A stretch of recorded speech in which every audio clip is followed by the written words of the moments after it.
ఆమేన్.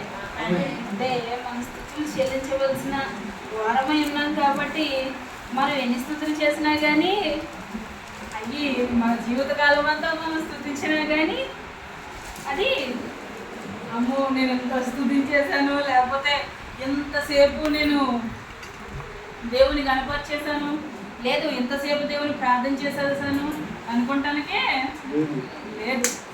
మనం ఎంత చేసినా ఇంకా మనం చేయవలసిన వారమే. హల్లెలూయా హల్లెలూయా హల్లెలూయా. అందరూ బాగున్నారండి? బాగున్నారా? దేవుని స్తోత్రం. హల్లెలూయా హల్లెలూయా. కీర్తనల గ్రంథం నుంచి ఇందాక చదువుకున్నటువంటి అధ్యాయం 96వ కీర్తన 9వ వచనం ఒకసారి చదవండి. 96వ కీర్తన 9వ పరిశుద్ధాలంకారములు ధరించుకొని యెహోవాకు నమస్కారము చేయుడి. సర్వభూజనులారా ఆయన సన్నిధిని వణకుడి. హల్లెలూయా హల్లెలూయా. పరిశుద్ధ అలంకారములు ధరించుకొని యెహోవాకి ఏం చేయాలంట? నమస్కారము చేయుడి. హల్లెలూయా హల్లెలూయా హల్లెలూయా.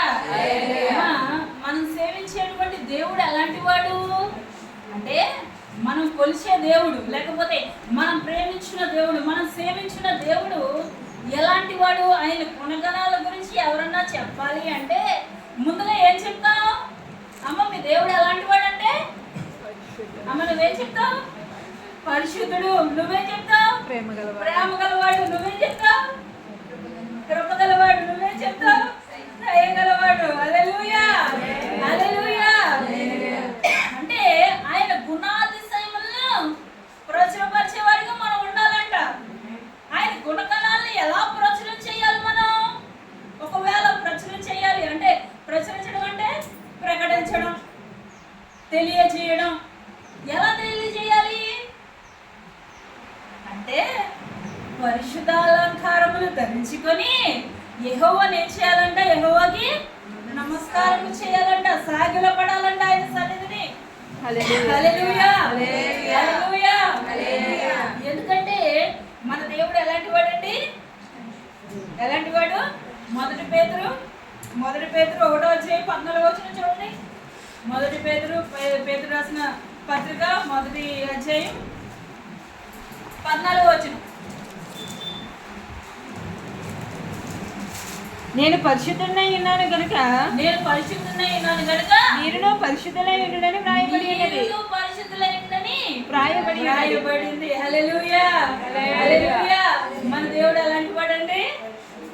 ఆయన పరిశుద్ధుడు. మీరును అలాగే ఆయన పరిశుద్ధుడు కాబట్టి మనం ఆయన ఎలా సేవించాలి? అమ్మ ఎలా సేవించాలి? పరిశుద్ధంగా సేవించాలి. ఎందుకంటే ఏ రీతిగా ఆయన సేవించగలమంటే, ఇప్పుడు సాధారణంగా ఒక ఏం చెప్పాలి, ఈ నాటకాలలో రాజులు లేరు కానీ ఆ నాటకాలలో మీకు ఉదాహరణ చెప్తాను. పరిశుద్ధ గ్రంథంలో ఒకసారి దావీదు రాజు శత్రువుల చేత చిక్కాడు. ఆయన అప్పుడు దాకా ఫిలిస్తీన్లు చంపేసి ఆ ఫిలిస్తీన్ల యొక్క బలవంతులైనటువంటి ఆ గొలియాత్ అన్న వాడిని, లేకపోతే వీళ్ళందరినీ చంపేస్తే వాళ్ళు పారిపోయిన తర్వాత దావీదు రాజు దొరికితే అలాగేమో సన్మానం చేసి పంపిస్తారా? ఏం చేస్తారు? అప్పుడు దాకా వాళ్ళ మీద యుద్ధాలు చేస్తున్నాడు, అనేక మందిని చంపేస్తున్నాడు. కాబట్టి భలే దొరికాడు రైడు అని చెప్పి గమ పట్టుకొచ్చేసారు రాజు సన్నిధికి. దావీదుని పట్టుకొచ్చేస్తే అక్కడ దావీదు ఆయన గురించి చెప్తా, ఎవరు సౌలు రాజుకి చెప్తా, అతడు రూపసి అదేంటి యుద్ధ నేర్పరి, మాట నేర్పరి, చాలా చాలా చక్కగా మాట్లాడతాడు, చాలా చక్కగా చేస్తాడని ఉంది. కానీ మంచి యాక్టర్ కూడా ఉంది దావీదు గారు. చాలా మంచి యాక్టర్. ఎందుకంటే ఆ దొరికాడండి. ఆకీష్ రాజుకి దొరికితే అప్పుడు సేవకులు పండగ చేసుకుంటా పట్టుకొచ్చేసారు దావీదుని. ఈ రోజు దావీదా నీ పని అయిపోయింది, మరి రాజు చేతిలో తీసుకొచ్చారు. తీసుకొస్తే దావీదు ఏం చేయాలో తెలియని పరిస్థితి ఉన్నదే, మొత్తం అందరూ శత్రువులు, ఒక్కొక్కడు కత్తేసుకుని పడిపోయినా కానీ ఏం చేయలేని పరిస్థితి. దావీదు గారికి మంచి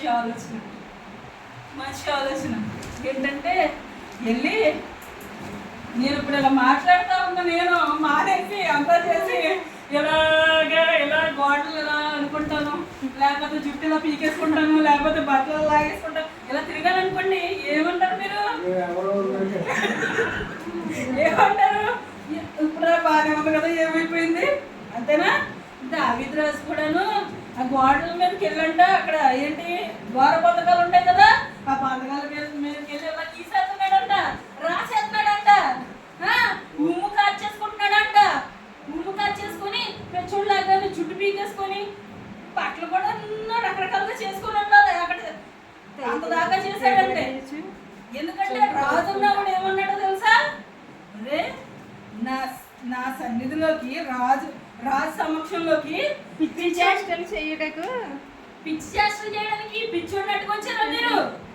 పిచ్చోడు అయిపోయిన తర్వాత ఆయన దావీదు అయితే ఏంటి, సౌలు అయితే ఏంటి, ఎవరైతే ఏంటి, నా సమక్షంలో తీసుకెళ్ళిపోండి అన్నాడు.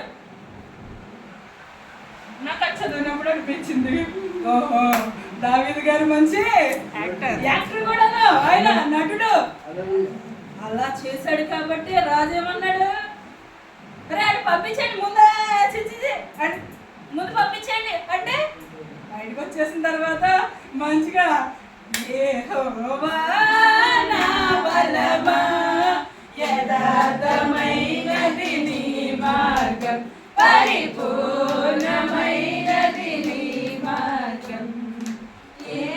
హల్లెలూయా.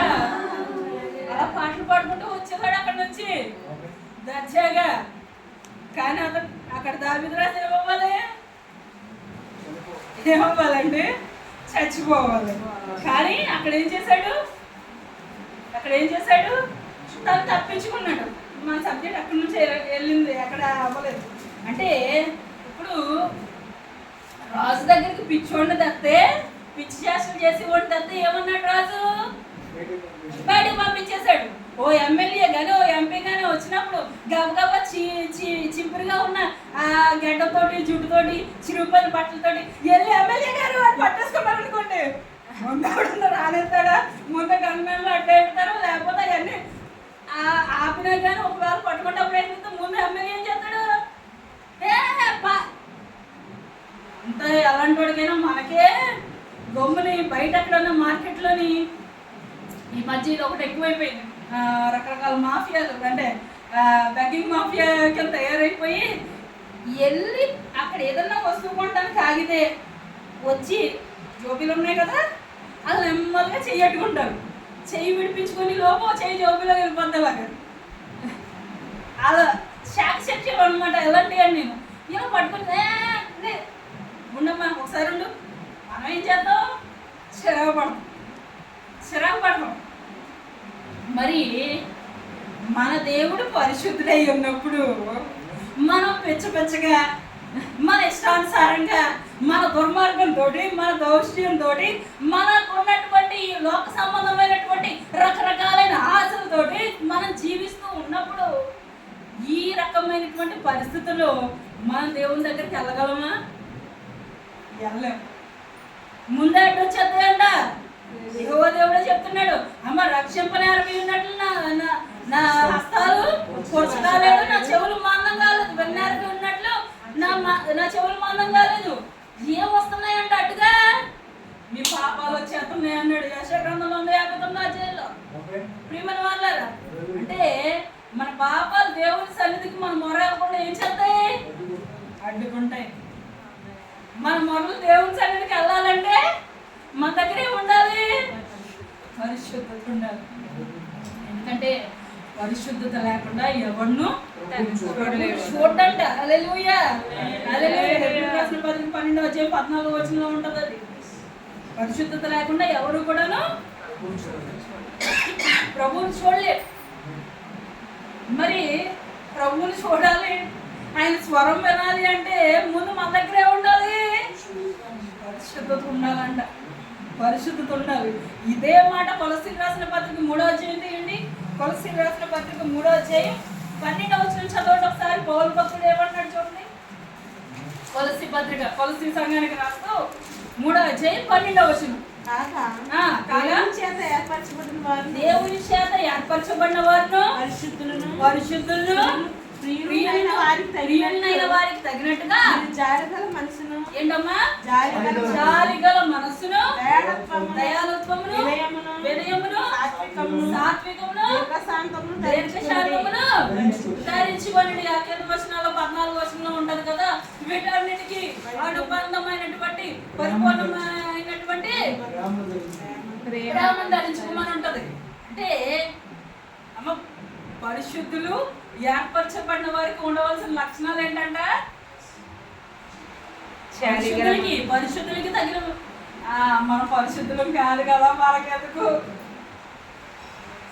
పరిశుద్ధులైన వారికి అంటే క్రీస్తు రక్తంతో ఎవరైతే కడగబడ్డారో ఆయన పరిశుద్ధులుగా పిలుస్తున్నాడు. ఆయన మనల్ని ఎలా పిలుస్తున్నాడు? పరిశుద్ధులుగా పిలుస్తున్నాడు ఆయన. హల్లెలూయా, హల్లెలూయా. పరిశుద్ధులు ప్రియులైన వారికి తగినట్టుగా జాలిగల మనసు అంట. జాలిగల మనసు అంటే కఠిన హృదయం కాకుండా ఉండాలంట. మన హృదయాన్ని కఠినపరచుకోకూడదు. మన మనసు ఎలా ఉండాలి? జాలితో నిండి ఉండాలి. ఇది ఎవరి గుణం? యేసయ్య గారి గుణం. ఎందుకంటే ఆయన ప్రతి ఒక్కరి మీద ఆయన జాలి, ఆయన కనికరం, ఆయన దయగల చూపుతో ఆయన చూస్తే ఆయన దగ్గరకు వచ్చిన వాళ్ళ మీద ఆయన కనికర పడ్డాడని ఉంటుంది. అంటే ఆయన జాలిపడి, ఆయన కనికరపడి ఆయన చేర తీసుకున్నాడు. మరి ఆయనే మళ్ళీ చేర తీసుకుంటే, ఎందుకంటే మన గురించి వేరే వాళ్ళు చెప్పగలరు. మన ఓన్ బీయింగ్ గురించి అంటే మన గురించి ఎవరికి బాధ వస్తుంది చెప్పండి? ఎవరికి బాధ వస్తుందో చెప్పండి. ఒక వ్యక్తి గురించి ఎవరికి బాధ వస్తుంది? సపోజ్ నేను ఉన్నాను, నా గురించి ఎవరికి బాధ వస్తుంది? తల్లికి, తండ్రికి, చెల్లెళ్ళకి. ఓకే, కానీ నేను ఇంకో విషయం చెప్పనా మీకు? ఇంకో విషయం చెప్పనా? నా గురించి దేవునికి తెలుస్తుంది, ఆ తర్వాత నాకే తెలుస్తుంది. ఏమో ఎన్ని తొక్కి పెట్టేశాను, ఎన్ని దాచేసాను, ఎన్ని ఎవరికి తెలుస్తుంది? అన్నీ నా లోపల ఉన్న స్థితిగతులు నేను బయటికి వ్యక్తపరిస్తేనే కదా మీకు తెలిసేది. ఎవరికన్నాను? తల్లిదండ్రులకైనా, తోడబుట్టిన వాళ్ళకైనా, కట్టుకున్న వాళ్ళకైనా లోపల ఒక సెల్ఫ్ని మనం దాచేస్తాం ఎప్పుడు కూడా. దాన్ని బయట అంటాం. అది ఎప్పుడు బయటకు వస్తుందో తెలుసా? ఎవరో లేనప్పుడు, ఇంట్లో ఎవరో లేకుండా నువ్వు ఒక్కడిగా ఉంటే అప్పుడు దాకా ఎవరన్నా వస్తే చక్కగా ఇలా వందనీయంగా కూర్చొని చక్కగా ఎంత ఇంట్లో ఎవరో లేనప్పుడు అలా కూర్చుంటాం. మన ఇష్టం, ఎక్కడ పడితే అక్కడ, లేకపోతే ఆ టేబుల్ మీద అమ్మంది అనుకోండి. ఏంటి వంటగదిలో అమ్మ ఉంటాయి కదా, గ్యాస్ స్టవ్ పెట్టుకొని వాటి పక్కన, లేకపోతే ఏదన్నా ఒకటి. ఇప్పుడు ఇది ఉందా, కాంగ్ ఉందా, దాని మీద కూర్చునిపోతాయి. అంటే కొంతమంది వ్యక్తిత్వాలు ఎలా ఉంటాయి?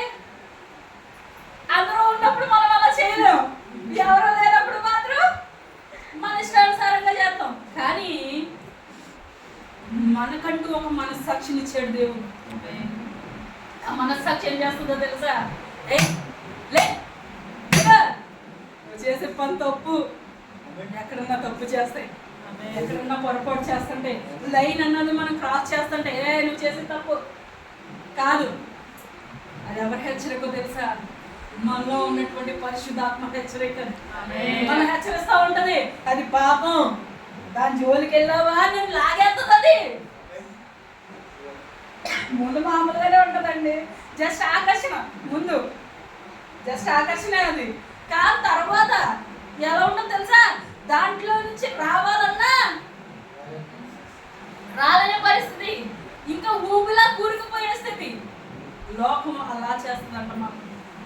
లోకం వల్ల ప్రయత్నిస్తారు. కానీ దాంట్లోంచి కూడా దేవుడు బయటికి లాగేవాడు, బయటికి తీసేవాడు ఆయన. హల్లెలూయా హల్లెలూయా.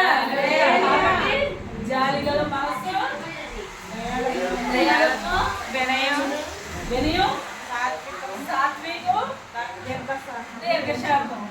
ఇవన్నీ ఈ గుణగణాలు ఉండాలంట. ముందు పరిశుద్ధులుగా ఉండాలి అంటే మా దగ్గర కొంచెం లేట్ అయితే అప్పుడు దాకా ఎలా ఉన్నాం మాకు నెమ్మదిగా ఇంకా కొంచెం సరే ఇంకొంచెంసేపటికి ఆ తర్వాత ఇంకా లేట్ అయింది అనుకోండి, ఇంకా ఎలాంటి పడిపోతుంది, ఇంకా నేర్చుకొచ్చేది మనకి. ఇంకా మనం కానీ మనల్ని ఒకటి లేపి తీసుకెళ్ళాలన్నమాట. అంటే మనలో ఓర్పు ఉండదు, మనలో సహనం ఉండదు, దయాలత్వం ఉండదు, ఆచార్యక్రమం ఉండదు. కానీ దేవుడు మన పట్ల దయాలత్వంతో ఉండాలి, మన పట్ల దీర్ఘశాంతంతో ఉండాలి, మన పట్ల ఆశ్చర్యగ్రహంతో ఉండాలి, మన పట్ల జాలిగల మనసుతో ఉండాలి. ఆయన దీవెనలన్నీ కొమ్మరించేయాలి, ఆయన ఆశీర్వాదాలన్నీ తరలికుండా పొంగుకుండా పరిగెత్తుకుంటా మన దగ్గరికి వచ్చేయాలి. కానీ మన దగ్గర నుంచి మాత్రం రాదు, దేవుని దగ్గరికి వెళ్దాం. మన దగ్గర దేవుడు ఏం చేస్తాడంటే, దేవుడికి ఏం కావాలి? మన దగ్గర నుంచి మనం ఇచ్చేటువంటి దావీదు భక్తుడు అన్నాడు కదా, విరిగి నలిగిన హృదయం చాలు నాకు అంటున్నాడు. అయ్యా నువ్వు విరిగి నలిగిన హృదయాన్ని ఆలస్యం చేయమంటున్నాడు. అంటే విడిచేసుకోవాలా, కోసేసుకోవాలా? దేవునికి నమ్మకత్వంతో దేవుని ముందు పెట్టుకొని భయభక్తులతో ఆయన సేవించడం ఆయన కోరుకున్నది. పశ్చాత్తాపం గల మనసు కావాలి. ఇవన్నీ లేకుండా నేను పరిశుద్ధురాలు చెప్పారనుకోండి, దేవుడు ఏం చేస్తాడో తెలుసా? ఆయన ఉమ్మేశాడు అనుకోండి, ఏంటి పరిస్థితి? నేను చెప్పిన మాట కఠినంగా ఉందమ్మా. దేవుడు ఏం చెప్తున్నాడు తెలుసా? ప్రేమ గ్రంథంలో లవోదికీయ సంఘంతో చెప్తున్నాడు, అయితే నువ్వు వెచ్చగా ఉండు, లేకపోతే చల్లగా ఉండు. ఉంటే నా నోట నుంచి నేను ఉమ్మి వేస్తాను అంటున్నాడు. ఒకవేళ దేవుడు ఉమ్మి వేసేస్తే ఎక్కడ ఉంటాయి మన బతుకులు? ఎక్కడ ఉంటాయి చెప్పండి? ఎక్కడ ఉంటాయి? అగ్నిలో, ఆరిన అగ్నిలో. అగ్ని ఆరదో పురుగు చావాలంట నరకంలో. ఆత్మ బతికే ఉంటది, ఆత్మకి చావలేదు. ఆత్మ ఏం చేస్తుంది? బాబోయ్ రక్షించి, బాబోయ్ కాపాడి, బాబోయ్ ముందుస్తుంది. తర్వాత ఏం చేస్తుందంట? తర్వాత తిడతాం, దూషించడం, లేకపోతే ఇవన్నీ ప్రారంభిస్తూ ఉంటుందంట. తర్వాత జరిగి అయ్యే పరిశుద్ధ గ్రంథంలో ఉంది ఇవన్నీ. అంటే దేవునికి తగిన జీవితం మన దగ్గర ఉండాలి. ఆయన ఏం నేర్పించాడో అవి నేర్చుకోవాలి. అవి నేర్చుకుంటే అప్పుడు మనం ఎవరికి తగిన వాళ్ళం అంట. ఈ కొలసి సంఘానికి రాస్తూ పౌలు భక్తుడు అంటున్నాడు కదా, అయ్యా మీరు పరిశుద్ధులు, ఏర్పరచబడిన వారు, పరిశుద్ధులు, ప్రియులైన వారికి తగినట్టుగా అన్నిటికంటే పరిపూర్ణమైనటువంటి ప్రేమ అంటే ఇలాంటి ప్రేమలు ఎలా ఉన్నాయండి? తర్వాత రాబోయే కాలంలో ప్రేమలు ఎలా ఉంటాయో తెలుసా? మచ్చుకి మన ఏంటి రకరకాల హల్చల్ చేస్తున్నాయిగా. ఏంటి నాకు ఇష్టమే ఉందంట, పెళ్ళి తీసుకెళ్ళాడు. అదేదో ఆడికి దానికి నచ్చలేదో చెప్తే ఆట వదిలేసినేమో నేను చంపేస్తానంటే తీసుకెళ్ళి పైగా దానికి ఆ ప్యాలెస్కి రెంటో 18 కోట్లు 17 కోట్లునంట. అన్ని కోట్లు ఖర్చు పెట్టి అడ్వాన్స్ ఇచ్చేస్తారుగా. మరి ముందే దాని మీద తీసుకెళ్ళిన తర్వాత అక్కడి నుంచి ఏం చేస్తుంది మహాతల్లి? దానికి ఏం పేరు ఎట్టు తెలుసా? తనకున్న వేరే అతనితో ఉన్నటువంటి ప్రేమలో తప్పులు ఉంటాయా? ప్రేమలో పాపం ఉంటుందా? ఓడు చంపేయాలి అనేటువంటి ప్రేమ, అది ప్రేమ కాదు. ఎందుకంటే మన దేవుడు చూపించినటువంటి ప్రేమ మార్గం అది కాదు. కానీ లోకంలో ఉన్నటువంటి ఏంటి, ఇంకా ఇంకా ఘోరం. ఒక అమ్మాయి అయితే అదేంటి ఏకంగా తల్లిని, తండ్రిని, చెల్లిని కత్తి వేస్తుందంట అపార్ట్మెంట్లో. ఏంటంటే తనకు నచ్చిన వాడితో ఉంటుంది. అమ్మ నువ్వు అలా ఉండటం తప్పు, కావాలంటే పెళ్లి చేసుకోమన్నారంట. పెళ్ళేమో వాళ్ళకి ఇష్టం లేకపోయి ఉండొచ్చు మేబీ. అందుకని వద్దని నాకు చెప్పినందుకు గాను ముందు అమ్మకు ఫోన్ చేసి అమ్మ నీతో మాట్లాడమమ్మ ఒకసారి అమ్మ అందంట. అమ్మ కదా వెళ్ళిన తర్వాత పొడిచేసింది. సరే అది అయిపోయింది. తర్వాత చెల్లికి నాన్నకి ఫోన్ చేసిందంట. ఫోన్ చేసి మీతో ఒకసారి మాట్లాడాలి, ముందు ఒకసారి ఇంటికి రండి అందంట. ఫ్లాట్కి వెళ్ళాలి. ఓకే నాకు కూతురు కదా పిలిచేది అని చెప్పి చంపేసింది. అది ప్రేమ అంటారు కదండి. అంటే లోకల్లో ఉన్నటువంటి ప్రేమలు ఎలా ఉన్నాయి, ఏ రకంగా ఉన్నాయి? మరి వీటిని ప్రేమలు అనుకుంటే దేవుడు ఏం చెప్తున్నాడండి? దేవుడు ప్రేమ స్వరూపి. ఆయన ప్రేమ అంటే నువ్వు ఎలాంటి వాడవైనా, నువ్వు ఎలాంటి దానివైనా, మనం సాధారణంగా మనం ఏం చేస్తామంటే అది ఆ పని చేస్తాడు, ఇది ఈ పని చేస్తుంది, అయ్యి రకరకాలైనవి అనుకుంటాం మనం. కానీ దేవుడు అయి చూడడం. ఎవడన్నా దొంగడు వచ్చాడు, ఆడి వాక్యం వచ్చి చర్చకు వచ్చి వాక్యం వెంటనే కదా ఆడి మారేది, ఆడి పర్వతం చెందేది. ఒరే నువ్వు దొంగరా, ఈడు దొంగ ఆడ ఇది దొంగతనం చేశాడు, లేకపోతే దొంగ స్వభావం దొంగ అని ఆయన వచ్చి రాగానే అమ్మో ఏం కొట్టేస్తాడో అని చెప్పి బ్యాగులు రాసేసుకొని అలా చేసాం అనుకోండి, మన దగ్గర క్రీస్తు ప్రేమ ఉన్నట్ట లేనట్టే. అంటే మనం ఏం చేస్తామంటే ఆ ప్రాచీన స్వభావాన్ని మనం దృష్టిస్తూ ఉంటాం. అతను ముందు నుంచి ఆడి స్థితిగతులే మనం చూద్దాం. కానీ దేవుడు అంటున్నాడు కదా, అయ్యి నేను ఆడ చూసుకుంటాను, నీకు ఎందుకని అడిగితే అన్నందుకు మనల్ని ఏమంటాడు, మనల్ని నిర్ణయిస్తారు. మనకుంటుంది ప్రతిఫలం మన ప్రవర్తన బట్టి. హల్లెలూయా హల్లెలూయా హల్లెలూయా. అంటే ముందు మన స్థితిగతులను మనం ఏం చేసుకోవాలి, మార్చుకోవాలి. మనం పరిశుద్ధులుగా ఉండాలంటే మన దగ్గర సరి చేసుకోవాల్సినవి మనం సరి చేసుకోవాలి. వెనకటికి మనలంటోలే మన గురించి అక్కడ ఉంటుంది అనిపిస్తుంది నాకు ఒక్కోసారి. నీ సహోదరుని కంట్లో నలుసు నుంచగా నీ కంట్లో దోల నుంచగా నీ సహోదరుని కంట్లో నలుసు చూడని ఎలా అంటున్నాడు ప్రభు యేసు చెప్పిన మాట అది. అంటే మీ దగ్గర నలుసుని మీరు దాచేసుకొని పక్కన గురించి మనం ఏమంటావు, నోరు కదా వదిలేస్తాం. కానీ మనం వదిలే ప్రతి మాట కోసం మనం ఏం చెప్పాలంట, లేక చెప్పాలి దేవునికి. కాబట్టి మనం మాట్లాడే మాటల్లో కానీ, మన బ్రతికే విధానంలో కానీ, మన ప్రవర్తించే తీరులో కానీ మనం ఎవరితో పోల్చుకోవాలంట, పరిశుద్ధులకు తగిన విధంగా ఉందా, దేవుడు ఏర్పరచుకున్న వారికి తగిన విధంగా ఉందా లేదా నా బతుకు. దావీదు నుంచి ఏం నేర్చుకుంటాం, దావీదు నుంచి ఏం నేర్చుకోవాలి? చాలామంది పశ్చిమత వెళ్ళిపోయాడు కదా, నేను పశ్చిమత వెళ్ళిపోతానంటే అంటే ఏం చేయాలి? దావీదు చూపినటువంటి దేవునికి భక్తి, దేవునికి హృదయానుసారుడైపోయాడంట దావీదు. అంటే దేవుని యొక్క హృదయంలో ఎలా అయితే ఆలోచిస్తాడో, దేవుని యొక్క హృదయం దావీదు అలాంటి వాడంట. దావీదుకి దేవుడిచ్చిన బిరుదది.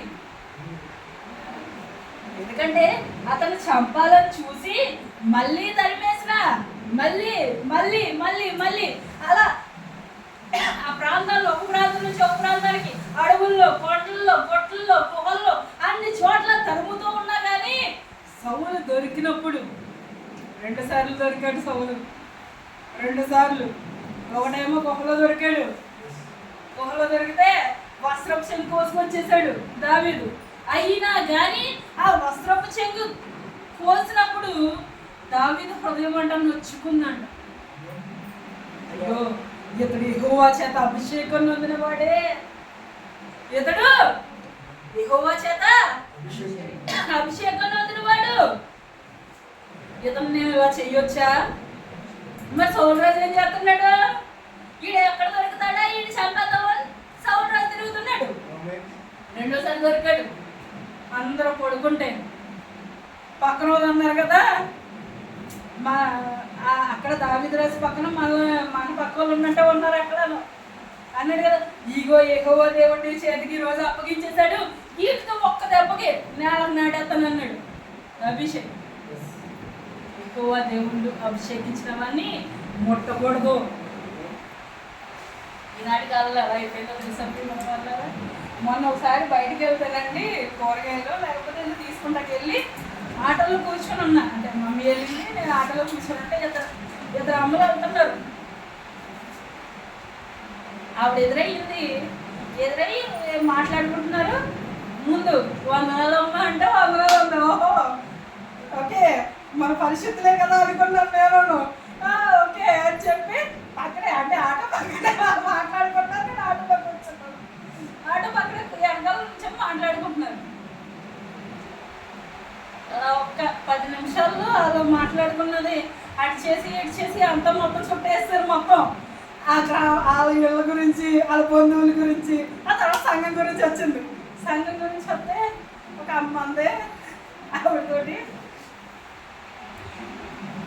పలానా ఊరు సంఘానికి రావట్లేదు, వాళ్ళు గొడవ పడ్డారంట, వాళ్ళు ఏ కలహాల్లో ఉన్నారంట, వాళ్ళ మధ్యలో గొడవ వచ్చిందంట. అంటే ఈ అమ్మ ఉంది కదా, మరే మీరు వాళ్ళు వెళ్ళే చర్చి పాస్టర్ గారు ఉన్నారే, సరైనోడే మంచోడే, అందుకే వాళ్ళు అలా ఉన్నారు అంతే. నాకు ఏంటి, వాళ్ళిద్దరికి గొడవ అయ్యింది, వాళ్ళిద్దరు తిట్టుకున్నారు, కొట్టుకున్నారు, ఏదో అయ్యింది. ఎవరిని అంటున్నారండి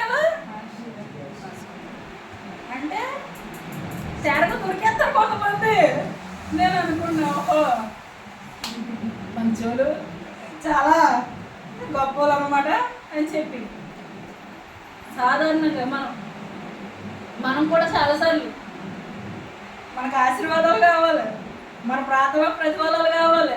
అంటే మనకి ఏమైనా త్వరగా జరగకపోతే పాస్టర్ గారు ప్రార్థన చేయట్లేదు అన్నమాట మన గురించి, లేదా పాస్టర్ గారు కుటుంబం చేయట్లేదు, ఎవరు చేయట్లేదు మన గురించి. ముందు నువ్వు చేస్తే దేవుడు అమ్మరంటాడు, అదొద్దు, నా గురించి చెయ్యట్లేదు, అందుకే నాకు జరగవలసినవి వెనక్కి వెళ్ళిపోతున్నాయి. మనుషులు సాధారణంగా ఇలా తయారైపోయారండి. ఇది మన దేవునికి సంబంధించింది కాదు. ఆయన గుణగణాలు ఎక్కడ కనిపించవు మీకు. ఎందుకంటే జాలిగల మనసు, దయాలత్వం, ప్రేమ, వినయం, సాత్వికం, ఆశా నిగ్రహం, దీర్ఘశాంతం, ఇంకా కరుణ, కృప, ఇవన్నీ ఆయన గుణాలు. ఇవి ఉంటే అప్పుడు ఆ పరిశుద్ధునికి మనం ఎదుర్కోవడానికి కానీ, ఆయన సన్నిధికి చేరి ఆయన మనం ఆలకించడానికి కానీ మనకు యోగ్యత ఉండదు. ఆ యోగ్య ప్రవర్తన మన దగ్గర లేకుండా మన పరిశుద్ధులకి, ప్రియులైన వారికి తగినట్టుగా మనం జీవించకుండా, దేవుడు నాకు అది చేయట్లేదు, ఇది చేయట్లేదు, ఇది ఆలస్యం అయిపోతుంది, అది ఆలస్యం అవుతుంది, లేకపోతే ఈ జరగట్లేదు, అనుకున్నవి జరగట్లేదు, లేకపోతే అంతకు ముందాక బాగానే ఉండేవారు, ఇప్పుడు బాగుంటలేదు, సరిగ్గా ఉండట్లేదు. ఇవన్నీ ఎవరి మీద పెట్టేస్తాం మనం? ముందు తయారుగా దొరికిన దేవుడి మీద పెట్టేస్తాం ముందు. కానీ మన ప్రార్థన లోపం, మన భక్తి జీవితంలో లోపం, మన పరిశుద్ధ గ్రంథాన్ని ధ్యానించడంలో లోపం, ఈ ఒప్పుకో ముందు. హల్లెలూయా, హల్లెలూయా, హల్లెలూయా. పరిశుద్ధ అలంకారాలు ధరించుకోవాలంట. ఈ పరిశుద్ధమైన అలంకారాలు ఏంటి అంటే ప్రేమ, ప్రేమ ప్రేమ కలిగి ఉండడం, ఆత్మ ఫలాలు కలిగి ఉండడం, ఆత్మ వరాలు కలిగి ఉండడం, ఇవన్నీ ఏంటి? ఇవన్నీ ఏంటంటే పరిశుద్ధ అలంకారాలు, నీతి గల ప్రవర్తన, చాలి గల మనసు, ఇవన్నీ ఉంటే అప్పుడు దేవుడు మనల్ని చూసినప్పుడు ఓకే మనం కనిపిస్తాం. మనకి ఒక్కొక్కటి ఒక్కొక్క అలంకారంగా కనిపిస్తుంది. మన దగ్గర ఉన్న ప్రేమ ఒక కిరీటంగా కనిపిస్తుంది. మన దగ్గర ఉన్న ఈ పరిశుద్ధ గ్రంథం ఒక కవచంలా ఉంటది. ఇవన్నీ మనల్ని ఆవరించి ఉంటాయి మనకి. హల్లెలూయా, హల్లెలూయా, హల్లెలూయా, హల్లెలూయా. సేవించేవారు ఎలా వస్తారంటో తెలుసా? ఒకసారి చూడండి చివరిగా కీర్తనలు 110 అధ్యాయంలోనే 3వ వచనం. ఈ పరిశుద్ధ 110:3.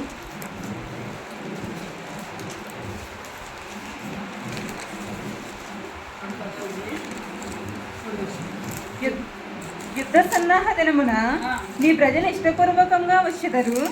నీ యవనస్తులలో శ్రేష్ఠులు పరిశుద్ధాలంకృతులై మంచువలే అరుణోదయ గర్భముల నుండి నీ యొద్దకు వచ్చెదరు. హల్లెలూయా, హల్లెలూయా, హల్లెలూయా.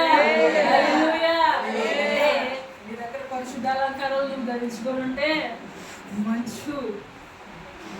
మంచులో నుంచి మంచు వలె అరుణోదయ గర్భం నుంచి, అంటే సూర్యుడు ఉదయించేటప్పుడు ఆ మంచు వాటి ఆ సొగసు కానీ ఆ ప్రకృతి అందం కానీ వర్ణించడం చాలా తక్కువ.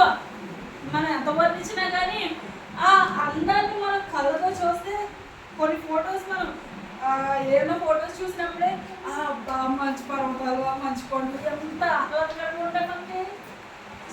అవునా? ఆయన దృష్టికి మనం అంత తెల్లగా, అంత స్వచ్ఛంగా, అంత మంచు వలె అంత చక్కగా కనిపించాలంటే మనం ఏం ధరించుకోవాలంట? పరిశుద్ధ అలంకారాలు ధరించుకోవాలి. హల్లెలూయా, హల్లెలూయా, హల్లెలూయా, హల్లెలూయా. వాళ్ళు మన దగ్గర లేవు తండ్రి. ఈ అలంకారాలు నా దగ్గర తక్కువ ఉన్నాయి. ఈ పరిశుద్ధ అలంకారాలతో నన్ను అలంకరించు అని నువ్వు దేవుడిని అడిగితే ఆయన అలంకరించడానికి సిద్ధంగా ఉన్నాడు. నీకు జాలిగల మనసుని ఇస్తాడు, విశ్వాసాన్ని ఇస్తాడు, సాత్వికాన్ని ఇస్తాడు, ప్రేమని హృదయంలో పెడతాడు ఆయన. హల్లెలూయా, హల్లెలూయా. నాకు లేవు, లేకపోతే నా దగ్గర రావంటే వస్తాయి ఖచ్చితంగా. దేవుడు ఏం చేస్తాడంటే మన దగ్గర నుంచి మనలోంచి పరిశుద్ధాత్మ దేవుడు, నువ్వు పెంచి పోషించే పరిశుద్ధాత్మ దేవుడు, పరిశుద్ధాత్మ నీ ఇందులో నివసించే పరిశుద్ధాత్మ. దేంతో పెంచి పోషించాలి? కక్క ముక్కలతో కాదు. ప్రార్థన, విశ్వాసం, పరిశుద్ధ గ్రంథం ధ్యానించడం ద్వారా దాన్ని పెంచి పోషిస్తే అప్పుడు దానికి తగినటువంటి జీవితాలు ఫలింపజేస్తారండి మనలోంచి. హల్లెలూయా, హల్లెలూయా, హల్లెలూయా, హల్లెలూయా. కాబట్టి దేవుణ్ణి అడుగుతాం. ఎందుకంటే ఆయన ఏమడిగాడు? ఆయన ఏం చెప్పాడు? ఆయన చెప్పిన మాటే. మీలో ఎవరికన్నా ఏమైనా కొద్దు ఉంటే, ఏమైనా అక్కలుంటే ఎవరిని అడగాలి మనం? దేవుణ్ణే అడగాలి. దేవుడు దయచేయడానికి సిద్ధంగా ఉన్నవాడు. హల్లెలూయా, హల్లెలూయా. కొద్ది మాటలు